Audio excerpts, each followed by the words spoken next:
اللہ ذوالجلال کی حکمتیں اور اللہ ذوالجلال کی تدابیر، اللہ ذوالجلال کا اختیار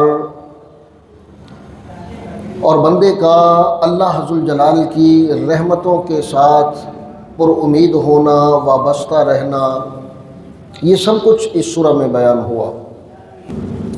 یعقوب علیہ السلام جو یوسف علیہ السلام کے والد گرامی ہیں،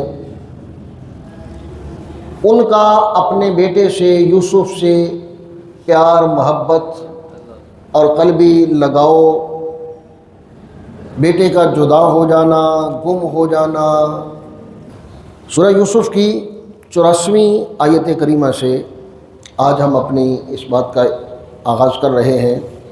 فرمایا وَتَوَلَّىٰ عَنْهُمْ، بڑے بیٹے نے تو کہہ دیا کہ میں مصر کو چھوڑ کر جانے والا نہیں ہوں۔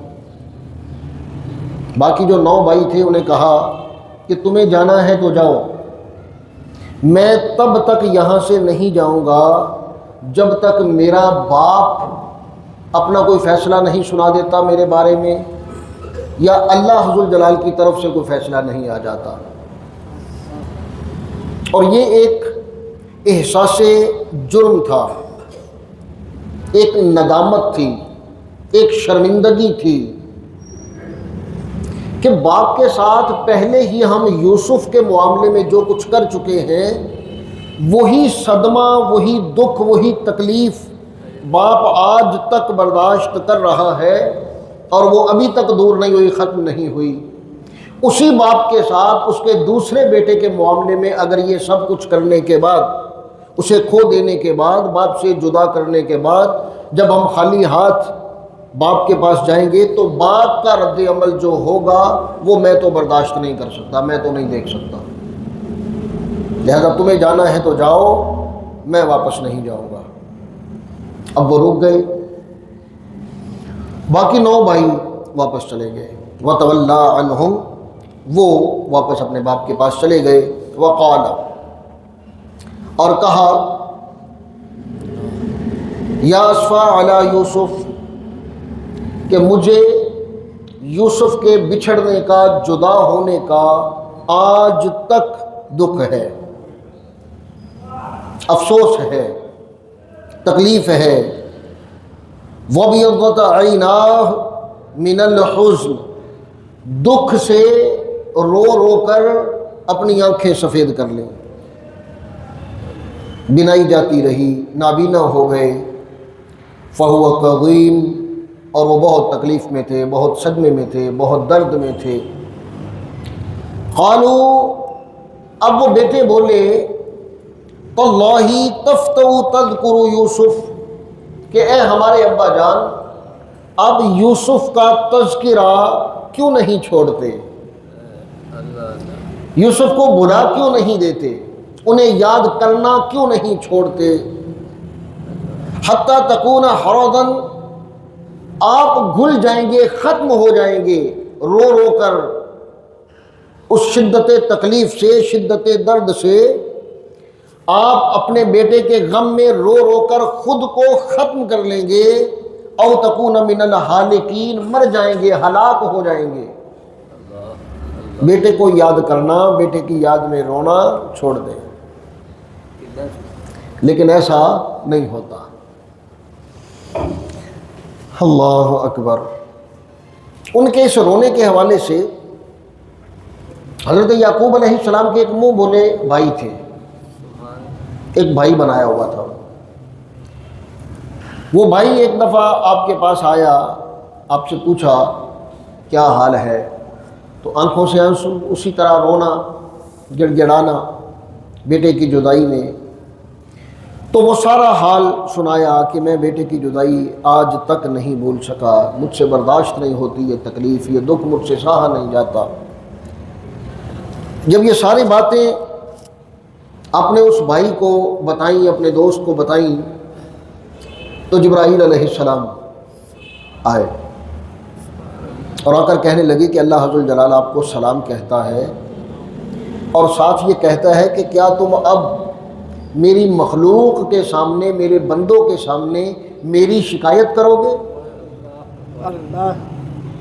کہ تم اللہ کی شکایت کر رہے ہو اللہ کے بندوں کے سامنے، اپنے بھائیوں کے سامنے، دوستوں کے سامنے، لوگوں کے سامنے اللہ کی شکایت کر رہے ہو۔ تو حضرت یعقوب علیہ السلام نے آہ بھری اور کہنے لگے کہ میں اللہ ذوالجلال کے حضور معافی مانگتا ہوں، استغفار کرتا ہوں کہ میں نے بندوں کے سامنے اللہ کا شکوہ کیا، شکایت کی، میں اس پر اللہ سے معافی مانگتا ہوں۔ فرمایا قال انما اشکو بثی وحزنی الی اللہ، اب میں اپنے دکھ، اپنی تکلیف کا رونا صرف اللہ کے سامنے روں گا، اب کسی اور بندے کو اپنی تکلیف نہیں بتاؤں گا۔ لوگوں کو اپنی تکالیف بتانا یہ صبر کے منافی ہے، صبر اس کا نام نہیں ہے بھئی۔ حوصلہ چاہیے، صبر چاہیے، تسلی چاہیے، تو اللہ ذوالجلال سے زیادہ کون ہے تمہارا سننے والا؟ لوگ تو تمہارا دکھ سن کر بعض ایسے بھی ہوں گے جنہیں خوشی ہوگی، اور اگر اللہ ذوالجلال کو اپنا دکھ سناؤ گے تو وہ تمہارے دکھ کا مداوع کرے گا، وہ تمہارے درد کا درمان بنے گا، تمہارے زخم پر مرہم رکھے گا اللہ ذوالجلال۔ اور انسانوں میں، لوگوں میں ایسے کم ہوتے ہیں جو دوسرے کے دکھ کو اپنا دکھ سمجھے۔ تو اللہ ذوالجلال اپنے کسی دکھ پر رونا، کسی دکھ پر تکلیف ہونا، یہ ایک فطری چیز ہے۔ اللہ ذوالجلال نے رونے سے منع نہیں فرمایا حضرت یعقوب علیہ السلام کو، تکلیف میں کیوں ہو اس سے منع نہیں فرمایا۔ دوسروں کو بتانا یہ اللہ تعالیٰ کو پسند نہیں آیا۔ دیکھیں حضرت ابراہیم رضی اللہ تعالی عنہ، نبی کریم علیہ السلام کے لخت جگر، آپ کے بیٹے، جب ان کا وصال ہوا تو حضور علیہ السلام کی آنکھوں میں آنسو ہیں، اب رو رہے ہیں، اور اللہ ذوالجلال کے حضور یہ عرض کر رہے ہیں کہ مولا مجھے ابراہیم کے جانے کا دکھ ہے، رنج ہے، تکلیف ہے۔ صحابہ کرام رضوان اللہ علیہ مجمعین نے عرض کیا کہ یا رسول اللہ صلی اللہ علیہ وسلم، آپ بھی رو رہے ہیں بیٹا جانے پر، آپ بھی رو رہے ہیں، آپ نے تو منع فرمایا ہے۔ تو نبی کریم علیہ السلام نے ارشاد فرمایا کہ میں نے اس رونے سے، آنسو بہانے سے منع نہیں کیا، منع تو واویلا مچانے سے، ماتم کرنے سے، اپنے گریبان چاک کرنے سے، خود کو مارنے پیٹنے سے، خود کو تکلیف پہنچانے سے منع کیا ہے۔ یہ جو آنسو ہیں یہ تو وہ شفقت و محبت پدری ہے جو اللہ تعالیٰ نے باپ کے سن میں رکھی ہے اپنی اولاد کے لیے۔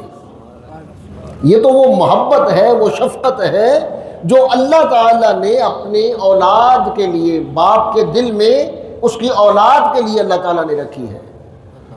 تو یہ آنسوؤں کا آ جانا یہ نہ کوئی خلاف شرع ہے اور نہ اس کی کوئی ممانعت ہے۔ اولاد کا دکھ، وہ کہتے ہیں کہ اپنے بچوں کا دکھ تو جانوروں کو بھی ہوتا ہے، وہ بھی برداشت نہیں کر پاتے، تو انسان تو پھر انسان ہے۔ تو حضرت یعقوب علیہ السلام نے اللہ ذوالجلال سے عرض کیا کہ قال انما اشکو بثی وحزنی الی اللہ، میں اللہ تعالیٰ سے اپنا دکھ اللہ تعالیٰ سے بیان کرتا ہوں، اللہ تعالیٰ کے سامنے روتا ہوں۔ یا بنی اذھبوا، اے میرے بیٹو تم سب جاؤ۔ وہ 9 بیٹے جو واپس آئے تھے انہیں کہا کہ تم سب جاؤ، فتحسسوا من یوسف و اخیہ، اور یوسف کو بھی ڈھونڈو اور اس کے بھائی کو بھی ڈھونڈو۔ ہاں، اب دیکھیں کہ سالوں پہلے، یعنی کو 15 سال پہلے یا 20 سال پہلے یوسف کے تو مرنے کا انہیں بتایا جا چکا کہ یوسف کو بھیڑیا کھا گیا، اور آج تک نہیں بتایا یعقوب علیہ السلام کو کہ یوسف زندہ ہے، وہ ہم نے بیچ دیا تھا، یہ نہیں بتایا۔ آج تک ان کا یہی بیان ہے کہ یوسف کو بھیڑیا کھا گیا۔ اب باپ کہہ رہا ہے کہ جاؤ یوسف کو بھی ڈھونڈ کے لاؤ، اس کے بھائی کو بھی لے کے آؤ۔ در حقیقت یعقوب علیہ السلام جانتے تھے کہ یوسف زندہ ہے۔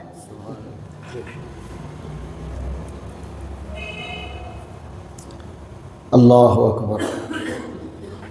نبی کا جو علم ہوتا ہے نا، سب سے پہلے تو نبی کا علم ہی وحی الہی ہوتا ہے۔ نبی کا علم وہ علم ہے جو اللہ تعالیٰ نے عطا کیا ہوتا ہے۔ تو عام بندوں سے نبی کے علم کا کوئی تقابل نہیں کیا جا سکتا۔ پھر اگر نبی کا علم تمام انسانوں سے بڑھ کر ہوتا ہے تو کیا خیال ہے نبی کی عقل وہ کیا عام انسانوں سے ملتی جلتی ہوگی؟ نبی کا فہم، نبی کی فراست کیا وہ عام انسانوں جیسی ہوگی؟ نہیں۔ نبی کریم علیہ الصلوۃ والسلام کی حدیث مبارک ہے کہ مومن کی فراست سے ڈرو، عقل سے، فہم سے۔ مومن کی فراست سے ڈرو کہ مومن جب بھی دیکھتا ہے وہ اللہ کے نور سے دیکھتا ہے۔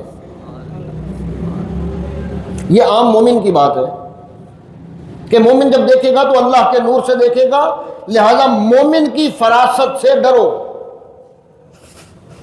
تو عام مومن جب اللہ کے نور سے دیکھتا ہے اس سے کچھ چھپا نہیں رہتا، تو جو اللہ کا نبی ہے۔ تو یعقوب علیہ السلام جانتے تھے کہ میرا بیٹا زندہ ہے، اور ان کے جاننے کی کئی وجوہ ہیں، کئی زاویے ہیں جن زاویوں سے وہ جانتے تھے۔ ایک تو جب یوسف علیہ السلام نے بچپن میں خواب دیکھا کہ میں نے رأیت احد عشر کوكبا، میں نے 11 ستارے دیکھے، والشمس والقمر، چاند اور سورج دیکھے، رأیتهم لی ساجدین، وہ سب کے سب مجھے سجدہ کر رہے ہیں۔ اب یعقوب علیہ السلام جانتے تھے کہ میرے بیٹے کا یہ خواب جھوٹا نہیں ہو سکتا۔ بھائی نگاہ نبوت سے دیکھ رہے تھے کہ میرا بیٹا بھی نبی ہے، اور نبی کا خواب جھوٹا نہیں ہوتا، غلط نہیں ہوتا، وہم نہیں ہوتا، سچا خواب ہوتا ہے۔ تو ابھی تک نہ میں نے اپنے بیٹے کو سجدہ کیا ہے، نہ اس کی ماں نے سجدہ کیا ہے، نہ بھائیوں نے سجدہ کیا ہے۔ تو وہ وقت تو ابھی آنا ہے کہ جب سارے بھائی ماں باپ یوسف کو سجدہ کریں گے۔ تو چونکہ وہ وقت نہیں آیا لہذا یوسف زندہ ہے۔ وہ وقت آنا ہے، اس خواب کی تعبیر سب نے دیکھنی ہے۔ پھر حضرت اسرائیل علیہ السلام ایک دفعہ حضرت یعقوب علیہ السلام کے پاس آئے تو آپ نے ان سے پوچھا کہ بھائی تم روح قبض کرتے ہو، جان نکالتے ہو، تو کیا تم نے یوسف کی روح بھی قبض کی؟ اللہ اکبر، اللہ اکبر۔ ایک باپ پوچھ رہا ہے اپنے بیٹے کے بارے میں۔ تو حضرت اسرائیل علیہ السلام کہنے لگے کہ نہیں، میں نے یوسف کی روح قبض نہیں کی۔ پھر ایک یہ بھی گمان کیا جاتا ہے، بعض مفسرین نے یہ بھی لکھا ہے کہ ہو سکتا ہے جبرائیل علیہ السلام اللہ تعالیٰ کی طرف سے وحی لے کر آئے ہوں ان کے پاس کہ یوسف زندہ ہے، آپ پریشان نہ ہو۔ اللہ تعالیٰ نے ہی انہیں اطلاع دے دی ہو، بتا دیا ہو کہ یوسف زندہ ہے۔ تو کئی حوالے ہیں کہ یعقوب علیہ السلام کو یقین تھا کہ یوسف زندہ ہے، اس لیے کہا کہ اذهبوا فتحسسوا من یوسف واخیہ ولا تیأسوا من روح اللہ، اللہ کی رحمت سے مایوس نہیں ہونا۔ یوسف بھی ملیں گے، ان کا بھائی بھی واپس آئے گا، تم اللہ تعالیٰ کی رحمت سے مایوس نہیں ہونا، اس کے فضل سے مایوس نہیں ہونا۔ اور قرآن مجید میں یہ مضمون، یہ بات کئی مختلف الفاظ میں، مختلف پیرائے میں، مختلف اسالیب میں اللہ تعالیٰ نے بار بار بیان فرمائی ہے۔ لا تقنطوا من رحمت اللہ، اللہ کی رحمت سے مایوس نہیں ہونا۔ کہتے ہیں نا مایوسی گناہ ہے، ہر مایوسی گناہ نہیں ہے، یہ بھی ذہن میں رکھیں، ہر مایوسی گناہ نہیں ہے۔ بلکہ بعض اوقات مایوس ہونا ثواب ہوتا ہے، مایوس ہونا ثواب ہے۔ وہ کیسے؟ کہ کسی دنیا دار سے کوئی امید لگائی تھی، وہ امید بر نہیں آئی تو اس سے بندہ مایوس ہو گیا، کسی مالدار سے بندہ مایوس ہو گیا، دنیا دار سے بندہ مایوس ہو گیا۔ کیونکہ جب بندہ دنیا سے مایوس ہوتا ہے، لوگوں سے مایوس ہوتا ہے، تو پھر جو اس کی امید اللہ ذو الجلال کے ساتھ قائم ہوتی ہے وہ بڑی پختہ امید ہوتی ہے۔ جب ادھر ادھر کے رستے نظر آ رہے ہو نا کہ اچھا اللہ سے مانگتے ہیں، اللہ نے نہ دیا تو اس سے مانگ لیں گے، اس سے مانگ لیں گے، اس سے مانگ لیں گے، تو یہ اللہ تعالیٰ سے امید بھی کچی ہوتی ہے، پختہ نہیں ہوتی۔ جب ہر طرف سے بندہ مایوس ہو اور اللہ تعالیٰ سے امید لگا لے، کسی اور طرف سے کوئی امید نہ ہو، تو وہ جو امید ہوتی ہے وہ ہمیشہ برابر ہوتی ہے۔ اس امید میں یقین ہوتا ہے، وہ صرف امید نہیں ہوتی، وہ ایسی پختہ امید ہوتی ہے۔ تو صرف اللہ تعالیٰ کی رحمت سے مایوس ہونا گناہ ہے، اللہ کی رحمت سے کبھی مایوس نہیں ہونا۔ باقی ساری دنیا سے مایوس ہو جاؤ کوئی گناہ نہیں ہے، بلکہ دوسروں سے ہمیشہ مایوس ہی رہنا چاہیے، دوسروں سے امیدیں کبھی وابستہ ہی نہیں کرنی چاہیے۔ تو اللہ ذو الجلال کے نبی حضرت یعقوب علیہ السلام نے اپنے بیٹوں سے کہا وَلَا تَيْأَسُوا مِن رَوْحِ اللَّهِ، اللہ کے فضل سے، اللہ کی رحمت سے مایوس نہ ہونا، إِنَّهُ لَا يَيْأَسُ مِن رَوْحِ اللَّهِ إِلَّا الْقَوْمُ الْكَافِرُونَ، کہ جو اللہ کی رحمت سے مایوس ہوتے ہیں وہ صرف کافر ہوتے ہیں، اس کی رحمت سے مایوس ہونے والے کافر ہیں، ایمان والے کبھی اللہ کی رحمت سے مایوس نہیں ہوتے۔ بھی ایمان ہے ہی اسی کا نام کہ اللہ ذو الجلال پر یہ یقین ہو، پختہ یقین ہو، عقیدہ ہو کہ وہ جو چاہے کر سکتا ہے، جو چاہے کر سکتا ہے۔ اب دیکھیں نا سورہ یوسف بھی تو یہی بتا رہی ہے کہ بھائیوں نے تو پھینک دیا کنویں میں، اب جب کنویں میں پھینک دیا تو وہ زندہ رہے یا مرے، وہ تو اپنی طرف سے ختم کر چکے تھے، اور اللہ ذو الجلال نے انہیں مصر کے تخت پر بٹھا دیا۔ اب ایک طرف جان سے مار دینے کی کوشش، انہیں چند دراہم میں بیچ دینا ایک غلام کی حیثیت سے، اور وہ مصر پہنچے جہاں کوئی ان کا جاننے والا نہیں، کوئی پہچاننے والا نہیں، کوئی تعلق والا نہیں، کوئی رشتہ دار نہیں، کوئی دوست احباب نہیں، جہاں ان کا کوئی بھی نہیں ہے وہاں پہنچے، اور وہاں بھی ایک غلام کی حیثیت سے بکے۔ تو اب جو ظاہری حالات ہیں وہ تو یہی بتا رہے ہیں نا کہ بس اب زندگی ان کی غلامی میں گزرے گی، وہ غلام ہو کر ساری زندگی گزاریں گے، حالات تو یہی بتا رہے ہیں، قرائن و شواہد تو یہی بتا رہے ہیں۔ تو اللہ ذو الجلال کی رحمت کیا ہے، اللہ کا فضل کیا ہے، اللہ تعالیٰ کی حکمت عملی کیا ہے کہ وہ بندہ جسے کنویں میں پھینکا گیا زندہ بچ گیا، پھر وہاں سے نکال کر بکا، پھر مصر میں آ کر بکا، ایک غلام بن گیا، اللہ ذو الجلال نے اپنی رحمت سے، اپنے فضل سے اسی غلام کو مصر کا بادشاہ بنا دیا۔ تو بندہ کسی بھی حال میں ہو، بالکل ختم ہو چکا ہو، ختم ہونے کے قریب ہو، پائی پائی کے لیے محتاج ہو چکا ہو، اللہ ذو الجلال چاہے تو اسے بھی اپنی حکمت کے مطابق، اپنی مشیت کے مطابق جتنا چاہے عطا کر دے، جہاں چاہے پہنچا دے، جو منصب چاہے دے دے، اسے کوئی روکنے ٹوکنے والا نہیں ہے، اس سے کوئی پوچھنے والا نہیں ہے۔ اور یہ یوسف علیہ السلام کی مثال تو ایک مثال ہے، ایسی سینکڑوں مثالیں ملتی ہیں ہمارے اپنے معاشرے میں، ہماری اس دنیا میں آپ کو کئی مثالیں ایسی ملیں گی کہ کل تک ایک بندہ محتاج تھا، ضرورت مند تھا، ایک ایک روپے کو ترستا تھا، چند مہینوں میں یا چند سالوں میں وہ لاکھوں میں، کروڑوں میں، اربوں میں، خربوں میں پہنچ گیا۔ بے شمار مثالیں موجود ہیں۔ تو یہ عطا کرنے والا، یہ دینے والا کون ہے؟ اللہ ذوالجلال ہے۔ تو اللہ ذوالجلال سے مایوس ہوتے ہیں کافر۔ کون؟ کافر مایوس ہوتے ہیں، یہ اللہ تعالیٰ فرما رہا ہے اِنَّهُ لَا يَيْأَسُ مِن رَوْحِ اللَّهِ إِلَّا الْقَوْمُ الْكَافِرُونَ۔ کافر لوگ ہیں جو اللہ تعالیٰ سے مایوس ہوتے ہیں۔ یوسف علیہ السلام کہتے ہیں کہ تم مایوس نہ ہونا۔ فلما دخلوا علیہ، جب وہ حضرت یوسف علیہ السلام کے پاس پہنچے، وہ 9 بھائی، 3 بھائی تو پہلے ادھر ہے نا، ایک یوسف، ایک بنیامین اور ایک یہودا یا شمعون، بڑا بھائی ان کا۔ وہ 9 کے 9 جب دوبارہ تیسری مرتبہ پہنچے، تیسری دفعہ یہ 9 بھائی آئے حضرت یوسف علیہ السلام کے پاس۔ قالوا، کہنے لگے، یا ایھا العزیز مسنا واہلنا الضر،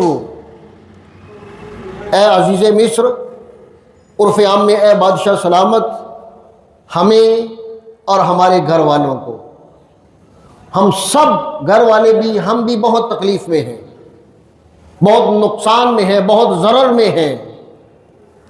وجئنا ببضاعۃ مزجاۃ، ہم ایسا مال لے کر آئے ہیں جسے مال بھی نہیں کہا جا سکتا، غلہ لینے کے لیے آئے ہیں اور ہمارے پاس قیمت بھی نہ ہونے کے برابر ہے، یعنی ہمارے پاس ایسا سامان بھی نہیں ہے کہ ہم اسے سامان کہہ کر آپ کو دیں اور اس کے بدلے میں غلہ لیں، ہمارے پاس کچھ بھی نہیں ہے۔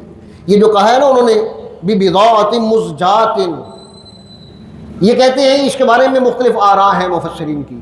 ایک یہ ہے کہ کھوٹے سکے تھے، کھوٹے درہم تھے ان کے پاس، جو بازار میں چلتے بھی نہیں تھے، تو وہ کہہ رہے ہیں کہ ہمارے پاس یہ کھوٹے سکے ہیں جو چلنے کے قابل بھی نہیں ہیں، ہم یہی لے کر آئے ہیں، تو اس کے بدلے میں ہمیں غلہ دیجیے۔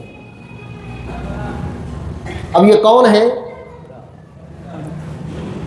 یہ جو کہہ رہے ہیں، سوال کر رہے ہیں، یہ کون ہے؟ یعقوب علیہ السلام کے بیٹے ہیں، ایک نبی کے بیٹے ہیں، نبی کے پوتے ہیں، نبی کے بھائی ہیں، نبی کے پڑپوتے ہیں، یعنی جن کے خاندان میں اتنے نبی ہوئے اور آگے کتنے نبی ہوں گے۔ اللہ تعالیٰ کسی کو کسی کا محتاج نہ کرے۔ محتاجی کہاں تک گرا دیتی ہے، محتاجی کیسے کیسے ذلیل کر دیتی ہے۔ اللہ تعالیٰ صرف اپنا محتاج رکھے۔ اللہ ذوالجلال کی محتاجی، اس کا محتاج ہونا، وہ عزت دیتا ہے، وقار دیتا ہے، اور دنیا کا محتاج ہونا یہ ذلیل کرتا ہے، رسوا کرتا ہے۔ دنیا والا کوئی دے گا بھی، کوئی دنیا دار، کوئی دنیا کا مالدار اگر دے گا بھی تو دے کر جتائے گا، تانا دے گا، اور اللہ ذوالجلال دے کر جتاتا نہیں ہے۔ اس نے کبھی نہیں جتایا کہ میں نے تمہیں صحت دی، میں نے تمہیں تندرستی دی، میں نے تمہیں زندگی دی، میں نے تمہیں اولاد دی، میں نے تمہیں کاروبار دیا، میں نے تمہیں مکان دیا۔ اللہ تعالیٰ اپنی کسی نعمت کو جتاتا نہیں۔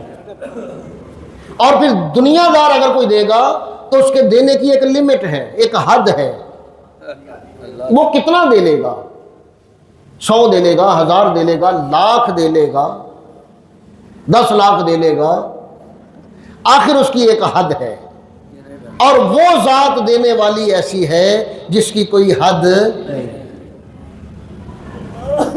وہ جسے چاہے جتنا چاہے عطا کرے۔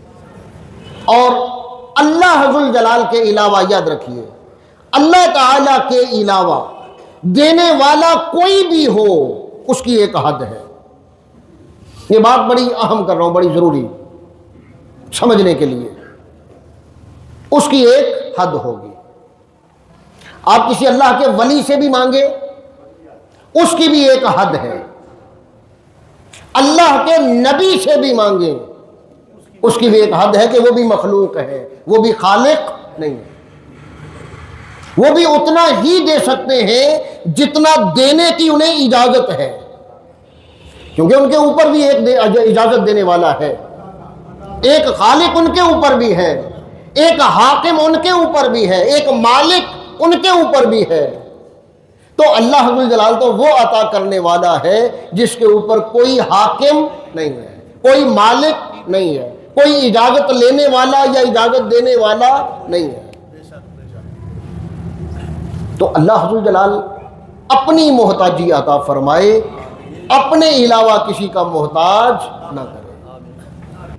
فَأَوْفِ لَنَا الْكَيْلَ، ہمیں تول پورا دیجئے، غلہ ہمیں پورا دیجئے، مال ہمارے پاس نہیں ہے، وَتَصَدَّقْ عَلَيْنَا، ہم پر مہربانی فرمائیے، صدقہ کیجئے، صدقہ دیجئے ہمیں۔ ان اللہ یجزی المتصدقین، جو صدقہ دینے والے ہیں، صدقہ کرنے والے ہیں، انہیں جزا اللہ دیتا ہے۔ آپ صدقہ کیجئے، ہمیں صدقہ دیجئے۔ تو میں نے عرض کیا تھا کہ 11 بھائی اور ماں باپ یہ سب یوسف علیہ السلام کو سجدہ کریں گے۔ تو آپ جانتے ہیں کہ پہلی شریعتوں میں سجدہ تعظیمی جائز تھا، تعظیم کے لیے، ادب کے لیے، احترام کے لیے سجدہ کرنا جائز تھا۔ اس شریعت میں کسی صورت بھی سجدہ کرنا جائز، نہ تعظیمی سجدہ وہ بھی حرام، وہ بھی گناہ، نہ تعبدی سجدہ وہ تو ویسے ہی شرک ہے اور وہ کفر ہو جاتا ہے۔ تو کوئی بھی، بلکہ رکوع کی حد تک بھی کسی کے سامنے جھکنے کی اجازت نہیں ہے، حرام ہے، گناہ ہے۔ خواہ ماں باپ کے سامنے جھکے، پیر و مرشد کے سامنے جھکے، استاد کے سامنے جھکے، کسی کے سامنے بھی اتنا جھکنا کہ رکوع کا مغالطہ ہو، ایسے لگے کہ جیسے رکوع کی حالت میں ہے، تو اتنا جھکنا گناہ ہے، حرام ہے، اجازت نہیں ہے۔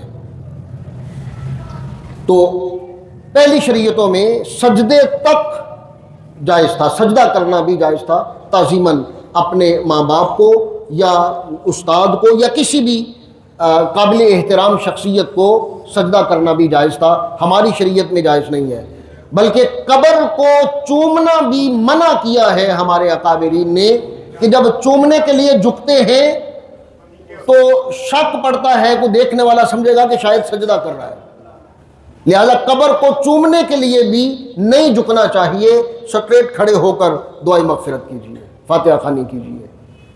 ان کے وسیلے سے اگر کوئی اللہ کا ولی ہے، ان کے وسیلے سے اگر کوئی اللہ سے مانگنا ہے تو کھڑے ہو کے دعا کی جائے، مانگے بھی ہمیشہ اللہ سے اور جھکے بھی ہمیشہ اللہ کے سامنے۔ یہ توحید ہے۔ اللہ تعالی ہمیں سمجھنے کی، عمل کی توفیق عطا فرمائے۔ وما علیہ الا البلاغ۔